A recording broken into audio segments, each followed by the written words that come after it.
Have you ever trusted someone who seemed perfect, only to realize you were caught in a carefully designed trap? I'm Dr. Emily Carter, and today I'm going to share a story about one of the most insidious forms of emotional manipulation in modern dating, the Softboy Trap. It's subtle, it's devastating, and it's happening more often than you think. Alexis Monroe thought she had finally found him, the sensitive guy, the emotionally intelligent one, the man who actually listened. But what she didn't know was that vulnerability can be weaponized, and sometimes the most dangerous manipulators are the ones who look the safest. Alexis was 32 when she met Ethan. She worked as a graphic designer in Brooklyn. Her days were filled with client meetings and creative deadlines. Her nights were spent scrolling through dating apps, hoping for something real. She'd been through enough bad dates to know what she didn't want. The gym bros who only talked about themselves, the finance guys who treated women like transactions, the emotionally unavailable types who disappeared without a word. Then Ethan showed up. His profile was different. He quoted Sylvia Plath. He had a photo of himself at a protest for climate justice. His bio read, "Looking for someone who values emotional depth over superficial connections." Alexis felt a flutter of hope. Maybe this was it. Their first date was at a cozy bookstore cafe in Park Slope. Ethan arrived 10 minutes early. He wore a vintage sweater and had kind eyes. He asked about her work, her dreams, her childhood. He listened without interrupting. He shared his own struggles with anxiety. He talked about therapy. He said he believed in feminism and emotional honesty. "I'm tired of toxic masculinity," he told her. "I want to be vulnerable with someone." Alexis felt seen. Finally, a man who understood. They talked for 4 hours. When they said goodbye, he hugged her gently and said, "I really enjoyed this. I feel like I can be myself with you." But here's what Alexis didn't see coming. The trap was already being set. Over the next few weeks, Ethan was perfect. He texted her thoughtful messages every morning. He remembered small details about her life. He sent her songs that reminded her of him. He shared poetry he'd written. He opened up about his past relationships and the ways he'd been hurt. Alexis found herself falling fast. This felt different. This felt safe. Then slowly, things started to shift. When Alexis brought up the idea of being exclusive, Ethan pulled back. "I don't believe in labels. They just create unnecessary pressure." But he still texted her every day. He still wanted to see her. He just didn't want to define it. Alexis told herself it was okay. Maybe labels were outdated. Maybe she was being too traditional. After all, Ethan was so emotionally evolved. He must know what he was talking about. But the real shock was still to come. One night, Alexis suggested they go to a friend's party together. Ethan hesitated. "I don't think I'm ready for that," he said. "I value my independence. I hope you can understand." Alexis felt confused. They'd been seeing each other for 2 months. Why was meeting her friend such a big deal? But when she tried to express her feelings, Ethan flipped the script. "You're making me feel cornered," he said. "I thought you understood that I need space. This is why I struggle with relationships. People always want to control me." Alexis felt a wave of guilt. Was she being too demanding? Was she pushing him away? She apologized. She told him she didn't mean to make him feel pressured. And just like that, Ethan smiled and kissed her forehead. "Thank you for understanding," he said. "This is why I care about you." The cycle continued. Ethan would pull her close with deep conversations and emotional intimacy. Then he'd push her away the moment she asked for anything more. And every time Alexis tried to express her needs, Ethan made her feel like she was the problem. But wait, there's something crucial you need to understand about this pattern. this wasn't just confusion. This wasn't just a man figuring out his feelings. This was manipulation. And it had a name. Psychological manipulation involves exploiting vulnerabilities through subtle tactics that make victims question their own reality and needs. Ethan was using what psychologists call weaponized vulnerability. He presented emotional intelligence and sensitivity not as genuine traits, but as tools to lower defenses and gain control.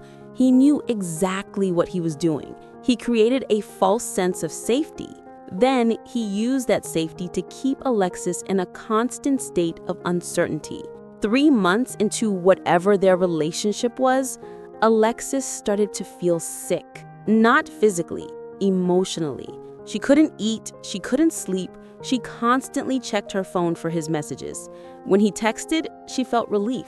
When he didn't, she felt panic. She found herself walking on eggshells, afraid to say anything that might push him away. Her friends started to notice. "This guy sounds exhausting," her best friend Rachel said over coffee. "You're always anxious. You're always second-guessing yourself. This doesn't seem healthy." But Alexis defended him. "You don't understand. He's different. He's been hurt before. He needs patience." Rachel looked at her with concern. "Or maybe he's using that as an excuse to treat you however he wants." The words stung. But deep down, Alexis wondered if Rachel was right. And that's when everything changed. The breaking point came on a Tuesday evening. Alexis and Ethan were supposed to have dinner. She'd had a terrible day at work. A client had rejected her entire design proposal. She needed comfort. She needed support. But when Ethan arrived, he was distant. He barely looked at her. "What's wrong?" Alexis asked. Ethan sighed. "I've been thinking," he said. "Maybe we need to take a step back. I feel like you're getting too attached." Alexis felt like she'd been punched. "Too attached?" she repeated. "Ethan, we've been seeing each other for months. You text me every day. You tell me you care about me. How am I supposed to not get attached?" Ethan looked away. "See, this is what I was afraid of. You're being so emotional right now. I can't deal with this level of intensity." Something inside Alexis snapped. Not in anger, in clarity. She suddenly saw the pattern. The way he praised her for being understanding when she ignored her own needs. The way he criticized her for being emotional when she finally expressed them. The way he always made her feel like she was too much or not enough. Never just right. This was gaslighting. Gaslighting involves making someone question their own reality, often by denying their memories or feelings and making them believe they're too sensitive. "I'm not being too emotional," Alexis said quietly. "I'm having a normal human reaction to being treated inconsistently, and I'm done." Ethan's eyes widened. "Wait," he said. "Don't do this. You're overreacting."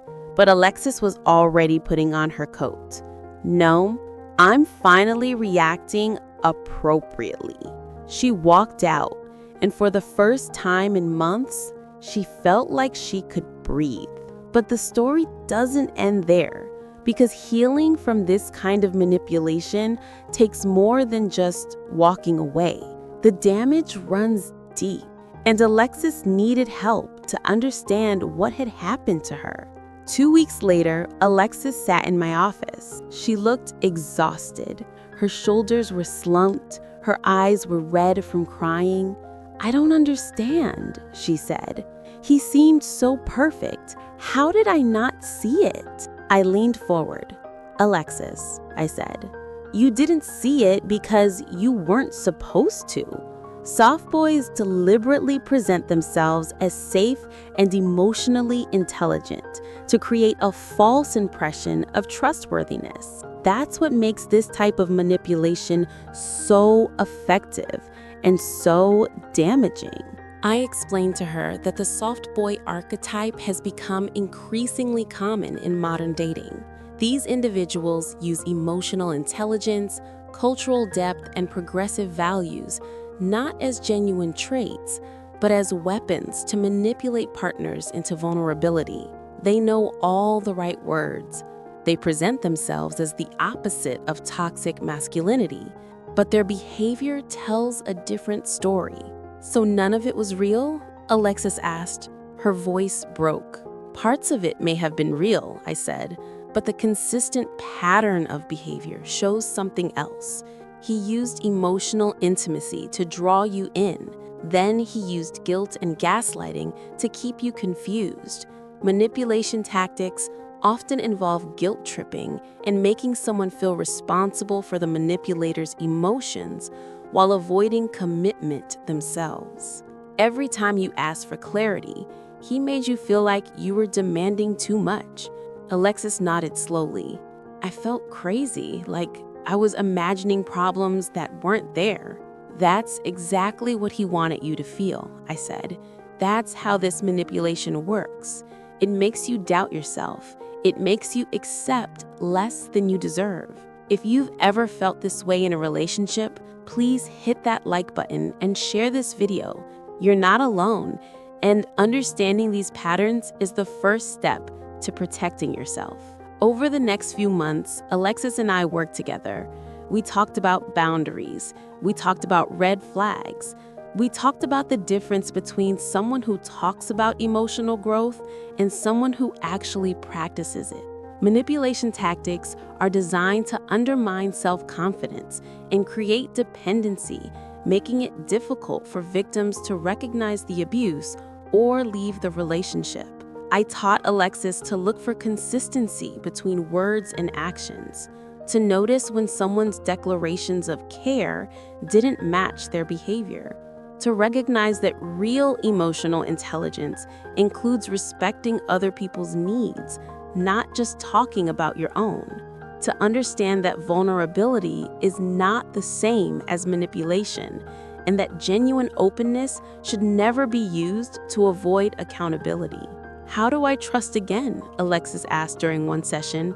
"How do I know someone isn't just another Ethan?" I said, "You pay attention to patterns, not just what they say, but what they do." Real emotional availability means being consistent. It means showing up. It means respecting your boundaries instead of making you feel guilty for having them. Healthy relationships involve clear communication and mutual respect for boundaries, not constant uncertainty and guilt. I also explained the psychological mechanisms at play. The Softboy Trap works because it exploits our desire for emotional connection. When someone shares vulnerability early, it can create a false sense of deep intimacy before trust has naturally developed. It feels like you're skipping steps, like you found someone special. But real intimacy takes time. It requires consistency. It requires mutual respect. What Ethan did, I told Alexis, was create an illusion of depth without the substance. He shared his feelings, but he never respected yours. He talked about therapy, but he never changed his behavior. He claimed to reject toxic masculinity, but his actions aligned with traditional toxic patterns of emotional stifling and avoidance of commitment. Alexis was starting to understand, but she still struggled with one thing: forgiving herself. "I should have seen it sooner," she said. "I should have listened to my friends. I should have trusted my gut." "Alexis," I said gently, "this isn't your fault. Manipulators are skilled at knowing their victims' psychological vulnerabilities and using tactics specifically designed to be effective against them. You wanted to believe in someone. You wanted to be understanding. Those are good qualities. He used them against you. That doesn't make you weak, it makes him manipulative." This is something I want everyone watching to understand. If you've fallen for this kind of manipulation, it doesn't mean you're stupid or naive. It means you met someone who was skilled at deception. The shame doesn't belong to you. It belongs to them. 6 months after leaving Ethan, Alexis started dating again. She was nervous, she had moments of doubt, But she also had something she didn't have before: awareness. She knew what to look for. She knew what questions to ask. She knew her worth. She met someone new. His name was Chris. And when Alexis told him she wanted to take things slow, he didn't make her feel guilty. He didn't say she was too demanding. He said, "Of course, I want you to feel comfortable. Tell me what you need." When Alexis asked to meet his friends after a few months, he didn't pull away. He didn't claim she was pressuring him. He said, "I'd love that. I've been wanting you to meet them." When Alexis expressed concern about something, he didn't call her emotional. He didn't gaslight her. He said, "Thank you for telling me. Let's talk about this." Actions over words. Consistency over poetry. Respect over emotional manipulation. That's the difference. And Alexis was finally experiencing it.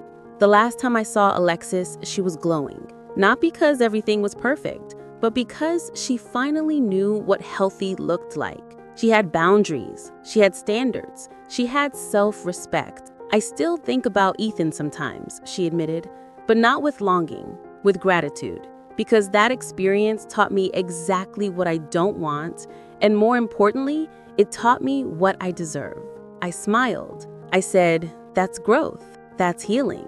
Before she left, Alexis turned to me. "Do you think Ethan knows what he did? Do you think he'll ever change?" I paused. Some people who use these tactics are aware of them. Others genuinely believe they're victims of circumstances. Manipulators often portray themselves as victims to gain sympathy while continuing harmful behavior. Either way, whether he changes isn't your concern anymore.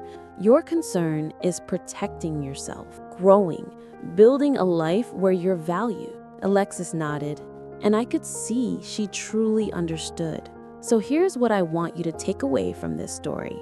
The Softboy Trap is real.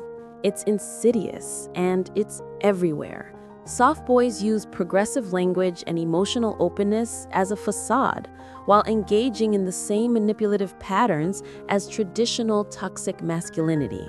Look for these warning signs: someone who shares intense vulnerability too soon, someone who talks about emotional depth but avoids commitment, someone who makes you feel guilty for having needs, someone whose words don't match their actions, someone who calls you emotional when you express reasonable concerns, someone who pulls you close and pushes you away in an endless cycle. Real emotional intelligence looks different. It looks like consistency. It looks like respect. It looks like someone who doesn't just talk about growth, but demonstrates it. It looks like someone who honors your boundaries instead of making you feel bad for having them. If you're in a situation like Alexis was, please know this: you're not crazy. You're not too much. You're not too emotional. You're being manipulated, and you deserve better. Subscribe to this channel for more stories about recognizing manipulation and building healthier relationships, because everyone deserves to feel safe, valued, and respected. And here's my question for you. What's your biggest fear when it comes to dating? Have you ever experienced manipulation disguised as sensitivity? Share your story in the comments. Your experience might help someone else recognize what they're going through. Remember, true love doesn't make you smaller. It doesn't make you doubt yourself. It doesn't make you feel like you're constantly walking on eggshells. Real love is steady. Real love is respectful. Real love sees your worth and celebrates it. Alexis learned that the hard way, but she learned it. And now she's building something real, something healthy, something worth having. Because in the end, the biggest shock wasn't what Ethan did. It was what Alexis discovered about herself, her strength, her resilience, her ability to walk away from something that looked perfect but felt wrong. That's the real story. That's the real victory. And that's what healing looks like.